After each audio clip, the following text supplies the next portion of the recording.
గులాబీ మొక్క మీద ఉన్న ప్రతి గులాబీలో కూడా వైవిధ్యం ఉంటుంది. కానీ అవన్నీ కూడా గులాబీలే. ప్రతి గులాబీ అందంగా ఉంటుంది. అలాగే మనమందరం కూడా ఒకే చెట్టుకు, మానవత్వం అనే చెట్టుకు చెందినవారం. ఒకరిని పొగిడి మరొకరిని కించపరిచే హక్కు ఎవరికుంది? మీరు 3 పిల్లల తల్లయి మీ మొదటి బిడ్డ అందంగా ఉంటుంది, మీ 3వ బిడ్డ బాగుండదు అని మీ పొరుగువారంటే మీరు ఊరుకుంటారా? భరించగలరా? ఆ బిడ్డను కాపాడడానికి ఆడపులిలా మారిపోతారు. మాస్టర్ కూడా మీకంటే ఏ విధంగానూ తక్కువ కాదు. ఆయన తల్లి కంటే కూడా ఉన్నత స్థాయిలో ఉన్నారు. భగవంతుడు మరింత ఉన్నత స్థాయిలో ఉన్నవాడు.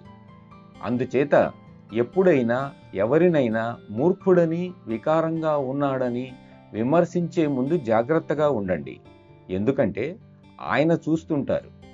అందుకనే మనకి ఒకరినొకరు విమర్శించుకునే అధికారం లేదు. సహజ మార్గం సోదర భావం అని అంటుంది. మన రూపాలు వేరైనా మనం అందరం ఒక్కటే. ప్రకృతికి కావాల్సింది కూడా ఇదే.